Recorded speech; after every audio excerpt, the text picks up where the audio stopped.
Good evening વિદ્યાર્થી મિત્રો, આપણે ચેપ્ટર નંબર 10 પ્રકાશ, પરાવર્તન અને વક્રીભવન આગળ શરૂ કરીએ તો આપણે છેલ્લે સુધી એવું સમજ્યા કે અંતર્ગો અરીસો, બહિર્ગો અરીસો બંનેના પ્રતિબિંબ મેળવવા, અંતર્ગો અરીસામાં કેવી રીતે હોય, બહિર્ગો અરીસામાં કેવી રીતે પ્રતિબિંબ મેળવવા. હવે એક સ્ટેપ આગળ, તો હવેનો આજનો આપણો ટોપિક છે કે ભાઈ ગોળીય અરીસા માટે કાર્ટેઝિયન યામ પદ્ધતિ. હવે યામ પદ્ધતિ શા માટે તમારે મેળવવી, શા માટે તમારે યામ પદ્ધતિ યાદ રાખવી, એ હું તમને થોડું સમજાવી દઉં. યામ પદ્ધતિ એટલા માટે યાદ રાખવી પડે કારણ કે આ અરીસાના સૂત્ર ઉપરથી આપણે થોડા દાખલાઓ ગણવાના છે, અને દાખલાઓ ગણીએ ત્યારે બહિર્ગોળ અને અંતર્ગોળ બંનેના દાખલાઓ આવશે, અને બંનેના દાખલાઓ આવશે ત્યારે તમારે અંતર્ગો અરીસા માટે કેન્દ્ર લંબાઈ, વક્રતા ત્રિજ્યા, વસ્તુ અંતર, પ્રતિબિંબ અંતર, ક્યારે પ્લસ લેવું ક્યારે માઇનસ લેવું એ નક્કી કરવા માટે આપણે કાર્ટેઝિયન યામ પદ્ધતિ ભણવી જરૂરી છે. તો શરૂ કરીએ મિત્રો આજનું કે ગોળીય અરીસા માટે કાર્ટેઝિયન યામ પદ્ધતિ. સૌપ્રથમ તો મેં તમારી સ્ક્રીન ઉપર જે આકૃતિ મેં દોરી છે બોર્ડમાં એ થોડુંક સમજીએ કેવી રીતે છે. અંતર્ગો અરીસો તમારી સામે દોરેલો છે, તો બંને સાઈડ આપણે જોઈ લઈએ કે ભાઈ અંતર્ગો અરીસાની આ આપણી જમણી બાજુ કહેવાશે અને અંતર્ગો અરીસાની આ આપણી ડાબી બાજુ કહેવાશે. તો આને જમણી રાખશું, આને ડાબી રાખશું. ક્યાંથી આ બધું આવ્યું તો ગણિતને થોડુંક યાદ કરીએ તો આ ગણિતમાં તમારી y અક્ષ, આ ગણિતમાં તમારી x અક્ષ, તો x અક્ષ અને y અક્ષ ચાર ચરણો બનાવે. પહેલું ચરણ, પ્રથમ ચરણ, બીજું ચરણ, ત્રીજું ચરણ અને ચોથું ચરણ. ચાર ચરણો ક્રિએટ થાય. તો પહેલા ચરણમાં તો કે પહેલા ચરણમાં પ્લસ હોય, બીજા ચરણમાં તો કે માઈનસ હોય, ત્રીજા ચરણમાં માઈનસ, ચોથા ચરણમાં માઈનસ. એટલે પ્લસ માઈનસ બંને હોઈ શકે. અહીંયા તો કે પ્લસ માઈનસ હોઈ શકે, બંને માઈનસ હોય અને અહીંયા બંને પ્લસ હોય. તો આના ઉપરથી આપણે કાર્ટેઝિયન યામ પદ્ધતિ આવી છે. તો આ બધું શું તો કે ભાઈ યામ પદ્ધતિમાં જમણી બાજુ પ્લસ લેવાના, ડાબી બાજુ માઈનસ લેવાના. તો એવી જ રીતે આપણે જો અંતર્ગો અરીસા માટે સમજીએ તો અંતર્ગો અરીસાની જમણી બાજુ જેટલા પણ માપ લેશું એ બધા કેવા લેશું? ધન લેશું. કેવા લેશું મિત્રો? ધન. મારી સાથે બોલજો, કેવા લેશું? ધન. અને અંતર્ગો અરીસાની જેટલી ડાબી બાજુ માપ લેશું બધા કેવા લેશું? માઈનસ. કેવા લેશું મિત્રો? ઋણ. તો અંતર્ગો અરીસાની જમણી બાજુ બધા ધન, અંતર્ગો અરીસાની ડાબી બાજુ બધા ઋણ માપ. હવે ઉપર નીચે જોઈએ મુખ્ય અક્ષને, તો મુખ્ય અક્ષની ઉપર જેટલા પણ માપ લેશું આપણે અથવા જેટલા પણ માપ આપેલા હશે એ બધા આપણે ધન લેશું. કેવા લેશું? પ્લસ. કેવા લેશું? પ્લસ. અને મુખ્ય અક્ષની નીચે જેટલા પણ માપ આપેલા હશે બધા લેશું આપણે માઈનસ. તો 4 પોઈન્ટ તમારે ખાલી યાદ રાખવાના છે.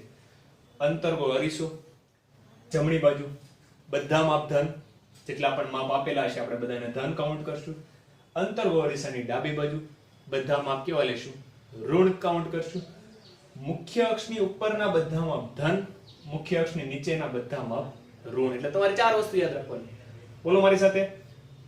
અંતર્ગો અરીસાની જમણી બાજુ પ્લસ, અંતર્ગો અરીસાની ડાબી બાજુ માઈનસ, મુખ્ય અક્ષની ઉપર ધન, મુખ્ય અક્ષની નીચે ઋણ. હવે કેવી રીતે આપણે માપ લેવા એ પણ એક સમજવા જેવી વસ્તુ છે કે ભાઈ કેવી રીતે માપ લેશું.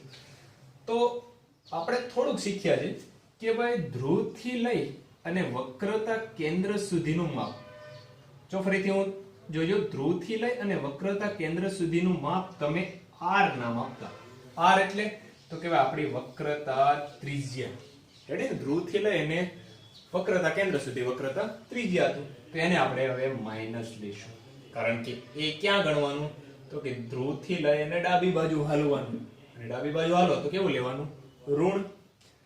ધ્રુવથી લઈ અને મુખ્ય કેન્દ્ર વચ્ચેનું અંતર હતું f, એને આપણે કહેતા કેન્દ્ર લંબાઈ. જો અહીંયા લખેલ છે કેન્દ્ર લંબાઈ, તો એને પણ કેવું ગણીશું? માઈનસ. કારણ કે આપણે એ ડાબી બાજુ હાલવાનું છે. હવે બીજું કે માનો કે આપણી વસ્તુ અહીંયા પડી હોય ડાબી બાજુ, અને હંમેશા આપણે વસ્તુને ડાબી બાજુ લઈએ a b, તો આપણું માપ કેવી રીતે થાય તો ભાઈ ધ્રુવથી લઈ અને વસ્તુ સુધીનું માપ ધ્રુવથી લઈ અને વસ્તુ સુધીનું માપ એ આપણે વસ્તુ અંતર ગણશું અને વસ્તુ અંતરને -u વડે દર્શાવવાનું, કારણ કે ડાબી બાજુ છે. પ્રતિબિંબ માનો કે અહીંયા તમને મળે છે, તો ધ્રુવથી લઈ અને પ્રતિબિંબ સુધીનું અંતર, ધ્રુવથી લઈ અને પ્રતિબિંબ સુધીનું અંતર શું લેવાનું? v. અને કેવું લેશું? માઈનસ, કારણ કે ડાબી બાજુ ડાલી છે. તો મિત્રો જો ફરીથી જેટલા પણ માપ મેં ડાબી બાજુ લીધા બધા માઈનસ લખ્યા. જો વસ્તુ અંતર તો કે ધ્રુવથી લઈને વસ્તુ સુધીનું અંતર ને વસ્તુ અંતર u વડે દર્શાવું છું એ માઈનસ, ધ્રુવથી લઈને પ્રતિબિંબ સુધીનું અંતર, પ્રતિબિંબ અંતર એ માઈનસ લેશું, વક્રતા ત્રિજ્યા માઈનસ લેશું, કેન્દ્ર લંબાઈ માઈનસ લેશું. તો ડાબી બાજુના બધા માપ માઈનસ. હવે ઉપર જાઓ કે મુખ્ય અક્ષની ઉપરના માપ, મુખ્ય અક્ષની ઉપરના માપ, તો મુખ્ય અક્ષની ઉપરના માપ આપણે ધન લેવાના છે. તો વસ્તુનું માપ જેટલી પણ લાંબી હશે 1 સેન્ટીમીટર, 2 સેન્ટીમીટર, 3 સેન્ટીમીટર એ ધન લેશું. અને પ્રતિબિંબ આપણને નીચેની બાજુ મળે છે, મુખ્ય અક્ષની નીચે, તો 1 સેન્ટીમીટર, 2 સેન્ટીમીટર એ બધા કેવા લેશું? માઈનસ. મુખ્ય અક્ષની નીચે માઈનસ, મુખ્ય અક્ષની પ્લસ, બધા ઉપર. હવે બહિર્ગોળ માટે સમજીએ. તો બહિર્ગોળ માટે આવો કંઈક, આ બહિર્ગોળ. તો બહિર્ગોળ માટે અહીંયા p, અહીંયા f અને અહીંયા c. તો p થી લઈ અને c સુધીનું અંતર આપણે કહીશું r, p થી લઈ f સુધીનું અંતર આપણે કહીશું સ્મોલ f. તો આ બધું ક્યાં આવેલું છે? જમણી બાજુ. બધા માપ કેવું લેવાના છે? જમણી બાજુ. તો બહિર્ગોળ અરીસા માટે કેન્દ્ર લંબાઈ પ્લસ, સોરી વક્રતા ત્રિજ્યા પ્લસ, કેન્દ્ર લંબાઈ પ્લસ. વસ્તુ તો કે વસ્તુ હંમેશા આપણે ડાબી બાજુ મૂકીએ, એટલે ધ્રુવથી લઈ અને આ વસ્તુનું અંતર u લેશું એ માઈનસ, ધ્રુવથી લઈ પ્રતિબિંબ આ બાજુ મળશે એટલે એ લેશું પ્લસ. વસ્તુ ઉપરની બાજુ એટલે ધન, પ્રતિબિંબ ઉપરની બાજુ એટલે ધન. તો યાદ એટલું રાખવાનું છે કાર્ટેશિયન નિયમ પદ્ધતિમાં કે અંતર્ગોળ અરીસા માટે બધા જ માપ માઈનસ લેશું. કે પછી વસ્તુ અંતર હોય, પ્રતિબિંબ અંતર હોય, વક્રતા ત્રિજ્યા હોય, કેન્દ્ર લંબાઈ હોય, બધા માપ કેવા? માઈનસ.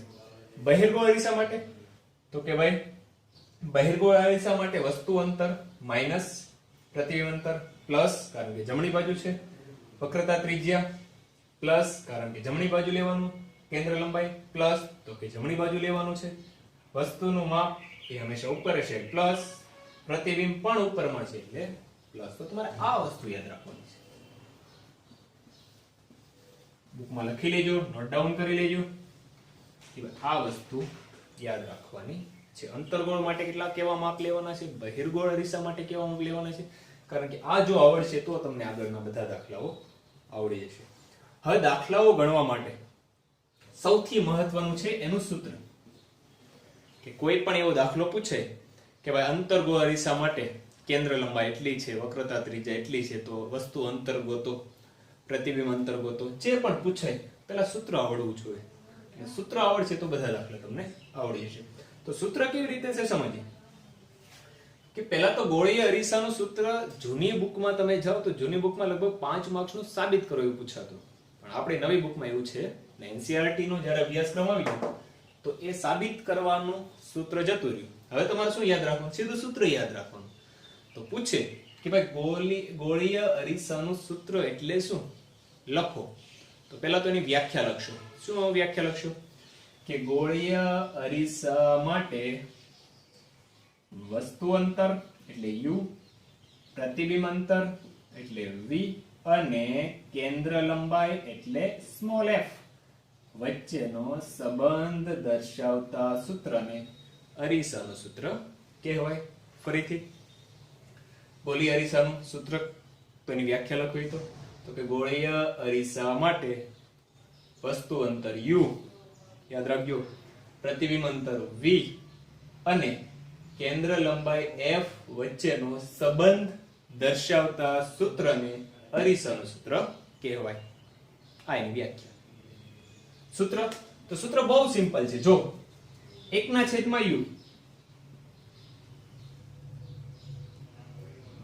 1/u, u એટલે વસ્તુ અંતર પ્લસ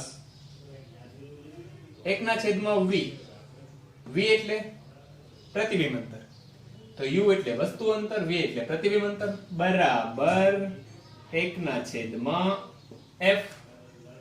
f એટલે તો કે f એટલે આપણી કેન્દ્ર લંબાઈ. તો ત્રણેયનો સંબંધ છે, વસ્તુ અંતર, પ્રતિબિંબ અંતર, કેન્દ્ર લંબાઈ. વસ્તુ અંતર એટલે u પ્લસ 1/v બરાબર 1/f, જ્યાં u બરાબર વસ્તુ અંતર છે, v બરાબર પ્રતિબિંબ અંતર છે, f બરાબર કેન્દ્ર લંબાઈ છે. જેટલા પણ દાખલાઓ પૂછાય છે, દાખલા મહત્વના છે, જેટલા પણ દાખલાઓ અરીસાને રિલેટેડ પૂછાય છે, બધા જ દાખલાઓમાં એક જ સૂત્ર આપણું લાગશે અરીસાનું. 1/u પ્લસ, મારી સાથે બોલજો, 1/u પ્લસ 1/v બરાબર 1/f, જ્યાં u બરાબર વસ્તુ અંતર, v બરાબર પ્રતિબિંબ અંતર અને f બરાબર કેન્દ્ર લંબાઈ થાય. ચલો મિત્રો, એક આદો દાખલો ગણીએ, ઉદાહરણ, તો તમને વધારે સમજાય. ધારો કે એવું કહી દીધું, હું લખું છું રકમ, કે અંતર્ગોળ અરીસામાં માટે, અંતર્ગોળ અરીસા માટે પહેલા તો અરીસો જોવાનો કે ભાઈ દાખલામાં કયો અરીસો પૂછ્યો છે. અંતર્ગોળ અરીસો તો આપણે આ બધું યાદ રાખશું, બહિર્ગોળ અરીસો તો આ બધું યાદ રાખશું. ફરીથી, અંતર્ગોળ અરીસા માટે, અંતર્ગોળ અરીસા સામે, સામે લખીએ આપણે, અંતર્ગોળ અરીસા સામે 15 સેન્ટીમીટર દૂર એક વસ્તુ મૂકેલી છે. શું કીધું છે કે અરીસા, કયો અરીસો છે? અંતર્ગોળ અરીસો. શું કીધું છે? વસ્તુ મૂકેલી છે કેટલા સેન્ટીમીટર દૂર? 15 સેન્ટીમીટર. તેની કેન્દ્ર લંબાઈ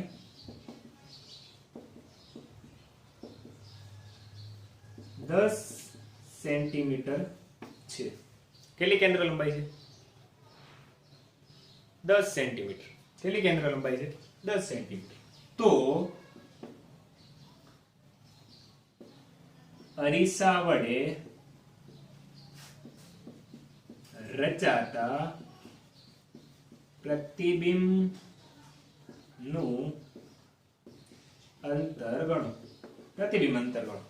કેવું પૂછે? પ્રતિબિંબ અંતર. જો આપણે કેટલી વસ્તુ આપી દીધેલી છે કે એક તો આપેલ છે અંતર્ગોળ અરીસો, બીજું એની સામે વસ્તુ મૂકેલી કેટલા સેન્ટીમીટર દૂર? 15 સેન્ટીમીટર. તો તમે લખવાનું વસ્તુ અંતર બરાબર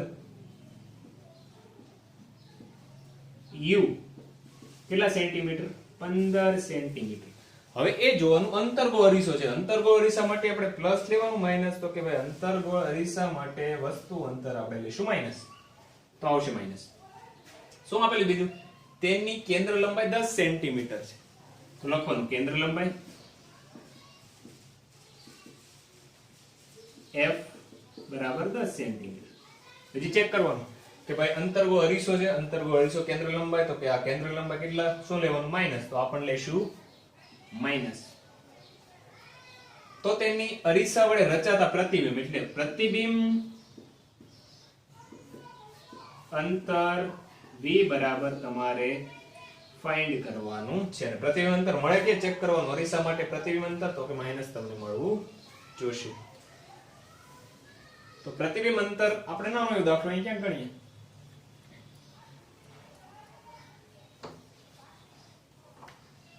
જો અહીં ગણું સૂત્ર લગાવવાનું છે.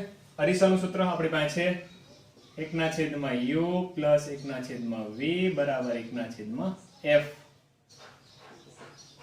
કઈ વસ્તુ આપી દીધેલી છે? તો કે ભાઈ u આપી દીધેલું છે -15, તો ધ્યાન રાખજો -15 પ્લસ v આપી દીધેલું છે નહીં, એ તો ગણવાનો છે બરાબર f આપી દીધેલું છે આ કેટલો -10.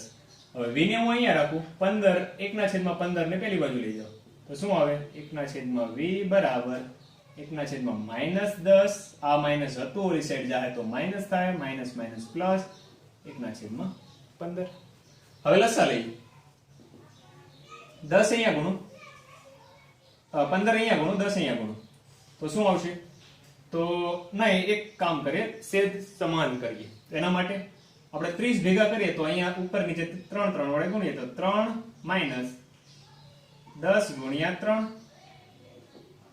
પ્લસ 2 ગુણ્યા 15 ગુણ્યા 2 થઈ ગયું. ચલો જોઈએ. 3 ના 3 નીચે 30 પ્લસ 2 છેદમાં 30 છેદ સમાન તો ઉપર શું થાય સરવાળો તો -3 પ્લસ 2 છેદમાં 30 -3 એટલે -1 ના છેદમાં 30 આ શું મળ્યું 1 ના છેદમાં v. હવે જો v ને ઉલટાવવાનો v ને ઉપર લઈ જાય 1 ને નીચે લઈ જાય તો 30 ને ઉપર લઈ જાય 1 ને નીચે લઈ જાય તો v બરાબર 30 પણ કેવું -સેન્ટીમીટર. તો આપણને બે વસ્તુ આપી દીધેલ કઈ u આપી દીધેલું છે f આપી દીધેલું છે આપણને v મળી ગયું -30 સેન્ટીમીટર. તો આવા બહુ સિમ્પલ દાખલા તમે ગણી શકો. હવે તમારે શું કરવાનું છે તો કે ભાઈ સ્વાધ્યાય જોજો. સ્વાધ્યાયમાં દાખલા નંબર હું અહીં લખું છું 12 14 15 સ્વાધ્યાય. જો કે હું વિડિયોના એન્ડમાં પણ તમને હોમવર્ક આપી દઈશ અને ઉદાહરણ જો કહું તો 10.1 10.2 બહુ સામાન્ય દાખલાઓ છે અને એક જ સૂત્ર ઉપરથી થઈ જાય 1/u + 1/v બરાબર 1/f. તો એટલે આ વિડિયોમાં શું જોયું તો કે કાર્ટેશિયન યામ પદ્ધતિ એની ઉપરથી સૂત્રો જોયું અને સૂત્રો ઉપરથી નાના એવા દાખલા ગણ્યા. 5 દાખલાઓ છે. આવડી જાય છે ટ્રાય કરજો. ન આવડે તો મને કોલ કરીને પણ તમે જણાવી શકો. Thank you.